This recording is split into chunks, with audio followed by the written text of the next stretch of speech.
with a coach or something, they're going to review it and they're going to circle and check mark, like you're in school or something, right? And you did bad, and the same with movement, right? You need to be exercising 60 minutes and not 1 minute less, right? Because if you did 59 minutes, you didn't pass for the day, right? And so what I love about the app is for healthy food, how much fresh and nutritious food did you eat? A little bit, you get to choose an equal mix. It's not a like it to me. It's not a.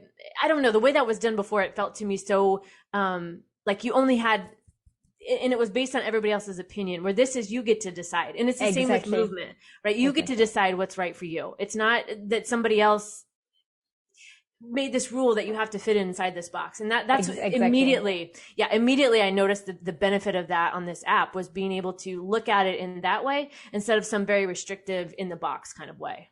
Yeah, exactly. This is actually was one of the biggest driver for us when we created Envol, even for movement, because we know for movements, chronic illness people, I mean, in my case, I couldn't do more than a few steps a day when I was recovering and when I was getting better already. But then I had like this ring, I had the Aura ring that I like a lot, but they had some limitations, because it was telling me like the movement was always red. It was always like, watch out, pay attention, you need to do more every day. But then when I was doing 5 steps instead of 1, that was a huge victory for me. Right. And I was like, why is nobody congratulating me? Because it's based on somebody else average, right. It's on the general, right. Yes. Exactly. So what we did when we created Envol is that the algorithm actually takes into account your current health. So if you're a chronic illness warrior, or if you're an athlete, the movement card is not going to show the same text. Right. It's going to say like, exactly. And it's not going to it's not going to calculate your score in the same way, because if you're chronically ill and you're staying within your, safety bubble for movement and not pushing, because we know that can be a stress that you don't need at that moment. The only thing that you need to do is just incorporate gentle movements, but not like overdo it. You're not going to do a HIIT training when you're chronically ill. It's just, it just makes no sense. Right. But then if you stay within that thing, we will really give you a high score because you're doing great. You're going in the right direction. But if you're an athlete, we're going to push you. We're going to say like, hey, you can do more today. You've been on the couch for 3 days. You can do more. So that's really where that was a big driver for us. And what you say also that, with healthy food and stuff, a lot of people, sometimes they feel like they have to, we didn't want it to feel like people had to do things. It's a to-do list that another thing on top of their busy schedule. No, this is really, the more you do it, actually, the more you find your center, because it corresponds to something that feeds you, that gives you energy. So when you do the whole day, and then you realize your gratitude is still empty, you're like, oh man, I spent the whole day not smiling. I spent the whole day being annoyed at people on email, being like, oh, you know? And then you're like, oh man, I'm just going to step outside, look at the sun or the grass or my kids playing in the garden, whatever. And then be like, oh, this is a reminder that simple things are what constitutes life. You know? Yeah. And we try to overcomplicate it as humans, right? Exactly. We try to make these like, we have to do it this way, or, like I said, you have to track everything, or you have to make it be a thing, and it doesn't have to be a thing. These simple things are and the simple things consistently are what make the difference over time. Exactly. Yeah. One of the things I used to do, I used to create these charts of trackers. Like, did I do this today? A list of like every day and, getting this, did I do this or that? And then I look at it and I'm like, but what is this really telling me? Yeah. This isn't really giving me information. So what I like also about the app is the scoring, right? Because it's giving you feedback about your state of being, essentially. And it's usable information, right? It's not just a number on a watch, right? Because you took 10,002 steps or whatever. Exactly. Right? And all those trackers are also always, and I think the world we live in, it's always about do productivity. I am because I do things. I am because I work. And we associate our identity with the accomplishments that we're doing. Right. But I mean, one of the things that I discovered throughout my journey, and having talked with so many people that recovered from a lot of chronic illnesses, chronic fatigue syndrome is one of them, is that mental rest as itself is one of the most underrated and underused tools that we have at our disposition to heal and to really find our centers and our balance again. And I think this is really not our fault in the sense that, you know, all those dopamine hits that we're getting throughout the day with emails, notifications, we're addicted to all those things. And it's not our fault. I mean, they made it this way. They actually have it's people, designed that way. You know, hired to, you know, to get you addicted to it. So, and when we introduce mental rest in our day, at first it can be quite scary because it's like, oh my God, but what am I going to do? You know, what am I going to do for 2 hours without my phone looking at a bee on a flower? You know, like that sounds so daunting. And then it also feels like, why? You know what I mean? Yeah. Like, why would I do it? Exactly. Right, yeah. But when you understand the science, is, you know, like right now we're talking and we're in beta brainwaves. That's the brainwaves that we're using when you're talking to somebody, when you're engaged in a cognitive activity. And then what happens is that when you go to bed at night, your brain waves go from beta to alpha to theta to delta. And we all know that we heal at night, especially the first hours of, you know, our sleep. And what I find fascinating is that there is a way in the day to naturally lower our brain waves and access, you know, instead of being constantly in beta, having those dopamine hits and having this kind of sympathetic nervous system on the whole time, this stress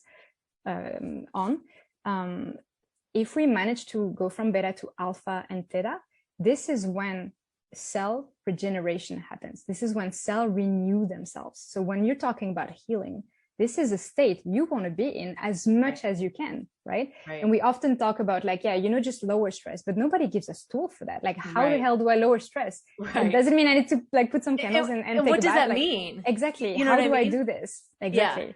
And when you find those tools, and for me, the first tool that I came across that really helped me and taught me that was meditation.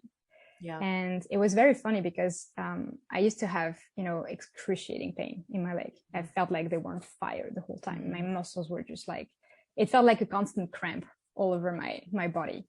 And when I started meditating, I started using Headspace actually from Indipudicom, that app. Yeah. And just the process of lowering these brainwaves and just becoming aware of my thoughts. I didn't know anything about meditation back then. I swear to you, it was like I took morphine. Yeah. It was like I took the strongest pain medication, and my pain went from, you know, went from a 10 to a 4.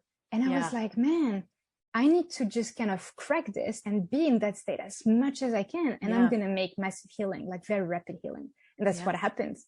Yeah.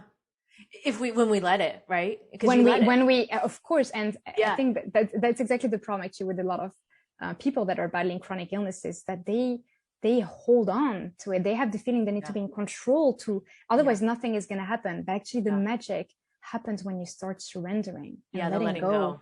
Yeah. Exactly. I mean, that's for life, right? Everything in life, you know, no matter what you're facing. And I think, you know, you were talking about sleep and the importance of that. I know over 2020, realizing, you know, obviously when we didn't have anywhere to go or couldn't go anywhere, getting like a full 8 hours of sleep repeatedly, I didn't realize how much, I mean, I knew sleep was important, but I never felt it internally, what that felt like, because I was always pushing it to the limits, right? Yeah. Trying to, you know, and back then I used to go into an office, but, you know, working and then coming home and trying to do all these things, or trying to go here or there or do all these things, right? And then maybe running on 5 and 6 hours of sleep a night, maybe. And then, you know, try to catch up on the weekend, but you never actually catch up. And so really feeling that, and that's why I'm saying, like, with what these things that you're, what the app helps you to achieve is, these things are so much more powerful than I think we've ever experienced. Yeah. So we have to let ourselves experience them. Just like you were saying with meditation and how it dropped your pain level so low. Yeah.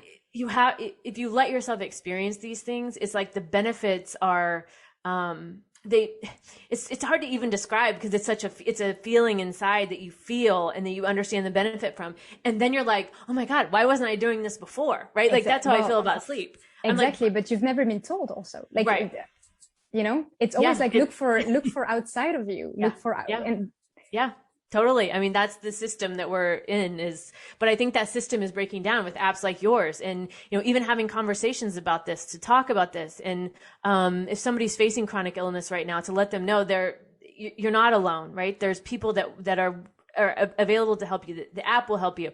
Your story is inspiring too, because you, again, like we talked about, you took that power back and you decided for yourself. You made your health your priority and you did what you had to do. And that's different for everybody. But I think that key is making that decision to, hey, I run my show, right? I used to say when I moved to Nashville, it's been like 5 years ago now. And I was like, this is how this is going to go. And everybody else is going to get information. Like that's like the decision I make. So you have to almost come from that approach of like, even if you don't know how it's all going to work out or whatever, but taking that approach of, I make the decision, this is what it is. And then from there, everything usually lines up for you. It'll unfold in a way that to your benefit. Yeah. Exactly. Yeah.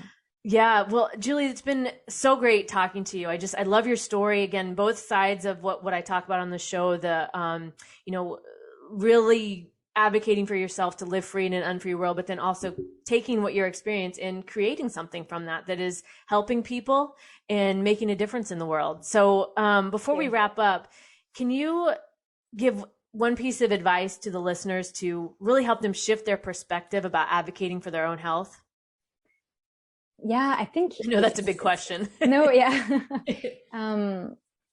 I think it's all about remembering, we said it, but it's all about remembering that you have an incredible power already that's within you.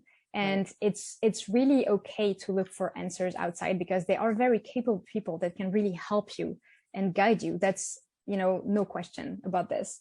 But there is a lot that we can do for ourselves to better our state of health and well-being. And I think until we do those things, actually, we shouldn't even we should do those things first, instead of trying all the supplements on the shelf when we go to the store. Why are you looking for something outside of you when your body is the best supplement you can find? Right. But it's just, finding that entering that healing zone and creating those conditions in your life. And it doesn't have to be daunting. It doesn't have to be complicated. It doesn't have to cost money. I mean, most of the things, movement, mental rest, connecting to nature. Do you know what happens when you put your feet on the grass? Like what happens really? You actually upload electrons and ions from the earth. And this has the most powerful anti-inflammatory effect that a pill can buy. So, and this is free. This is available for everyone. But why is it not spoken more? Because there is no money in that. Right. So it's just remembering, I don't have to convince you. I think it's just, realizing that there is a lot more in us and to us than we were led to believe. And remembering that once you're aware of this, actually, that's when you become free. Yeah, totally. Oh, I love that so much. Thank you so much, Julie. How can the listeners find out more about you and the Invol app? So my personal Instagram is Julie's Healing. If I shared my story since day one on Instagram, you can actually see me trying to walk a little bit out of my wheelchair. So there's a great community on there. And Invol the website is envol.app, and you can find it on iOS and Android. We're actually coming live today with the plain mode that's been requested for a lot of time because people are very sensitive to EMFs. And we're actually coming today with little crowns. When you enter that healing zone from 70, you get a little crown. So it's like little plus to help you going. And I mean, we're receiving, stories of people that the app really helped them, like almost every day, people with insomnia that are sleeping through the night. I've got people, like voice notes of people crying, thanking me because they are finally having the tools. Panic attacks, anxiety, back pain, all these things that people are like people walking longer. So it's not just my story. It's so that's all very empowering. And I'm thanking you for giving me the opportunity to share this message and reminding people that, it's already within them, that they need to believe in that because it's powerful. Totally agree. And congratulations to you on what you've created, and really life-changing. I mean, you're changing lives, and not only your own, but those that you come in contact with. So thank you, Julie, this week for joining us. And thank you, listeners, for listening in on the Create What You Speak podcast. Make sure to visit sloanfremont.com, where you can subscribe to the show in your favorite podcast player so you'll never miss an episode. While you're at it, if you found value in this show, I'd appreciate a positive rating on Apple Podcasts or your favorite podcast player. And one last thing, remember to check the Create What You Speak Academy at createwhatyouspeak.com. Thanks for listening, and be sure to tune in next week where I will continue to give you real life solutions to help you live free in an unfree world.